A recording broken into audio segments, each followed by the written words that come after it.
നമസ്കാരം, സുജി കുഴുമ്പിലാണ്.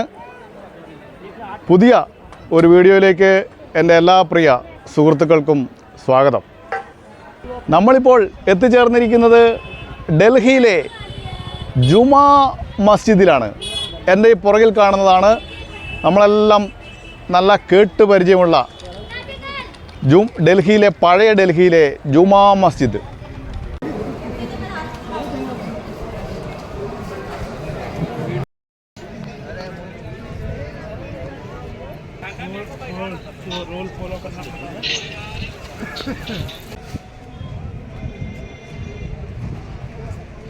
ഈ വീഡിയോയിലൂടെ നമ്മൾ കാണുന്നത് ഡൽഹിയിലെ അതിസുന്ദരമായ ഗംഭീരമായ ഒരു നിർമ്മിതിയായ ജുമാ മസ്ജിദിലെ കാഴ്ചകളാണ്.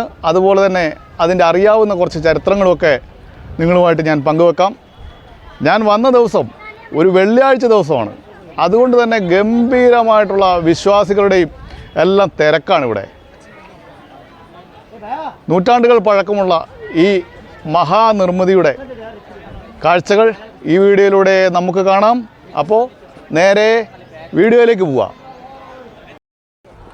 ഈ ജുമാ മസ്ജിദിൻ്റെ വീഡിയോ നമ്മൾ ആരംഭിക്കുന്നത് മെട്രോ സ്റ്റേഷനായ ജുമാ മസ്ജിദ് മെട്രോ സ്റ്റേഷൻ്റെ മുന്നിൽ നിന്നാണ്. രാവിലെ 9 മണിയായപ്പോഴാണ് നമ്മളിവിടെ എത്തിയത്. പക്ഷേ ഈ മസ്ജിദിലെ പ്രശ്നം എന്ന് വെച്ചാൽ 11 മണിക്ക് ശേഷമേ മറ്റുള്ള ആളുകൾക്ക് പ്രവേശനമുള്ളൂ. പുറത്തുനിന്നുള്ള ആളുകൾക്ക് 11-ന് ശേഷമേ പ്രവേശനമുള്ളൂ. അപ്പോൾ ഒരു കാര്യം ചിന്തിക്കുക, ജുമാ മസ്ജിദ് ഡൽഹിയിൽ കാണാൻ വരുന്നുണ്ടെങ്കിൽ 11 മണിക്ക് ശേഷം മാത്രം ഇങ്ങോട്ട് വരാവുള്ളൂ, അല്ലെങ്കിൽ സമയം നഷ്ടമാകും. ഞാൻ 9 മണിക്ക് ഇവിടെ വന്നെങ്കിലും എനിക്ക് ഉള്ളിൽ പ്രവേശിക്കാൻ സാധിച്ചില്ല. പിന്നെ ഞാൻ നേരെ റെഡ് ഫോർട്ട് കാണാൻ പോവുകയത്. അപ്പോൾ റെഡ് ഫോർട്ട് കണ്ടിട്ട് പിന്നെ ഒരു 11:30-12 മണിയായപ്പോൾ തിരിച്ച് വീണ്ടും ജുമാ മസ്ജിദിൽ വന്നിട്ടാണ് ഇതിൻ്റെ അകത്ത് കയറിയത്. അപ്പോൾ ഈ 11 മണിക്ക് ശേഷമേ ഇത് തുറക്കൂ എന്നുള്ളൊരു കാര്യം നിങ്ങൾ പറഞ്ഞതുപോലെ ഡൽഹി ജമാ മസ്ജിദ് മെട്രോ സ്റ്റേഷനിലാണ് നമ്മൾ ഇറങ്ങിയിരിക്കുന്നത്. ഇവിടെ നിന്നും ഏകദേശം ഒരു 300 മീറ്റർ നടന്നാൽ ഡൽഹിയിലെ വിശ്വപ്രസിദ്ധമായിട്ടുള്ള ജമാ മസ്ജിദിലേക്ക് നമുക്ക് എത്തിച്ചേരാം. അപ്പോൾ ഞാനങ്ങനെ ജമാ മസ്ജിദ് ലക്ഷ്യമാക്കി ആ റോഡിൽ കൂടി നടക്കുകയാണ്. ഇത് യഥാർത്ഥത്തിൽ ഒരു റോഡാണ്.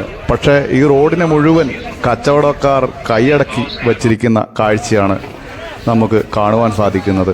ജമാ മസ്ജിദ് സന്ദർശിക്കുവാൻ ഞാൻ വന്ന ദിവസം എന്ന് പറയുന്നത് ഒരു വെള്ളിയാഴ്ചയാണ്. അതുകൊണ്ട് തന്നെ വിശ്വാസികളുടെ വല്ലാത്ത തിരക്കും അതുകൂടാതെ സന്ദർശകരായി വരുന്ന ആളുകളുടെ തിരക്കും ധാരാളമായിട്ടുണ്ട്.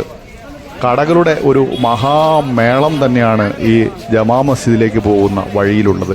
പ്രത്യേകിച്ച് ഇസ്ലാമിക വസ്ത്രങ്ങളും മറ്റ് ഉൽപ്പന്നങ്ങളുടെയും ഒക്കെ അഭൂതപൂർവമായ കലവറ വിൽപ്പന ഇവിടെയുണ്ട്.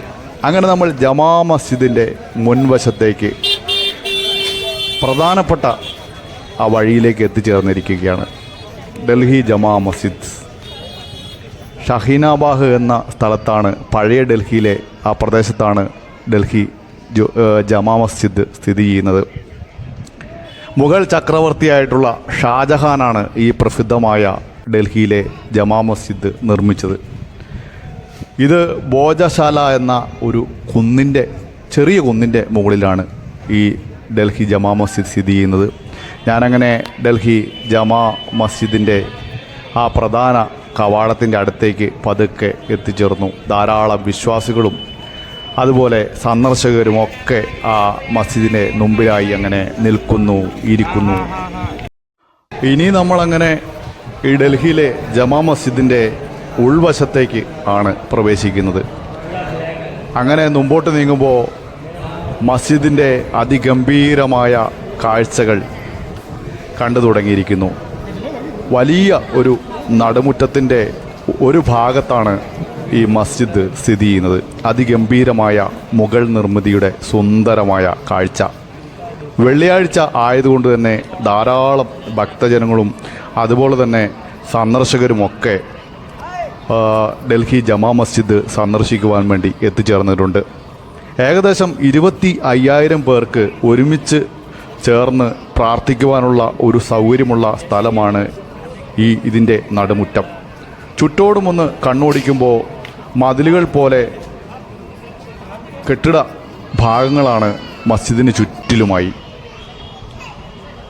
അതുപോലെ തന്നെ മസ്ജിദിനെക്കുറിച്ച് നമ്മൾ പരിശോധിക്കുമ്പോൾ 3 കൂറ്റൻ കവാടങ്ങളാണ് ഈ മസ്ജിദിന് ഉള്ളത്. നടുമുറ്റത്തായി ഒരു മാർബിൾ കുളവുമുണ്ട്. ഡൽഹി ജമാ മസ്ജിദ് 1650 തൊട്ട് 56 വരെയുള്ള കാലഘട്ടത്തിലാണ് ഷാജഹാൻ്റെ കാലത്ത് നിർമ്മിക്കപ്പെട്ടത്.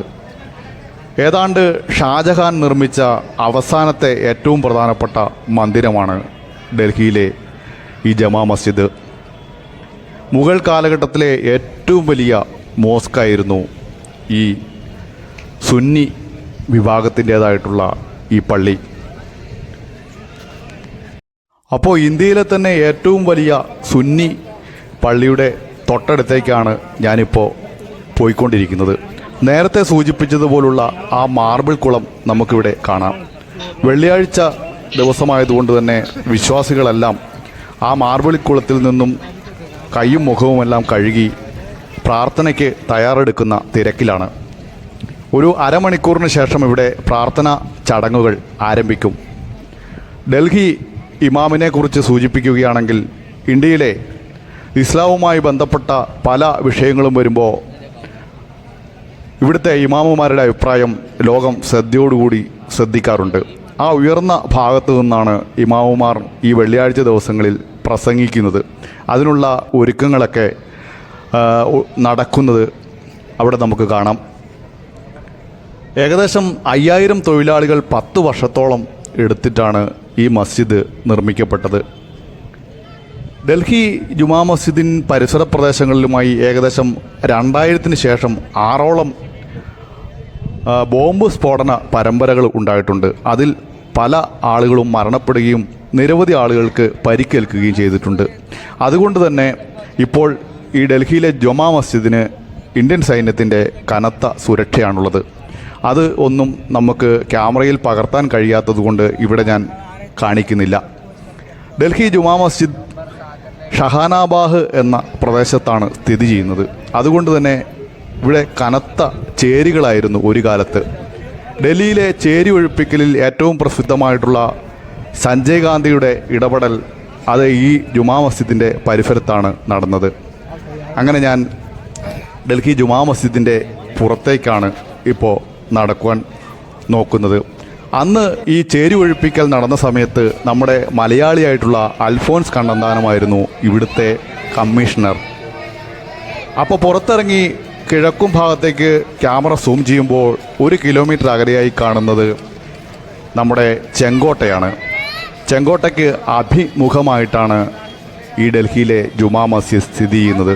ധാരാളം വിശ്വാസികൾ പ്രാർത്ഥനയ്ക്കായി കടന്നു വരുന്നു. വളരെയധികം ചരിത്ര പ്രാധാന്യമുള്ള ഓൾഡ് ഡൽഹിയിലെ പഴയ ഡൽഹിയിലെ ജുമാ മസ്ജിദിലാണ്. ആ ജുമാ മസ്ജിദിൻ്റെ കാഴ്ചകളാണ് നിങ്ങൾ കണ്ടത്. അതിൻ്റെ വിശേഷങ്ങളാണ് ഓരോന്നായി നിങ്ങളുടെ മുമ്പിൽ ഞാൻ അവതരിപ്പിക്കാൻ ശ്രമിച്ചത്. അപ്പോൾ നിങ്ങൾക്കെല്ലാവർക്കും വീഡിയോ ഇഷ്ടപ്പെട്ടു എന്നാണ് ഞാൻ വിചാരിക്കുന്നത്.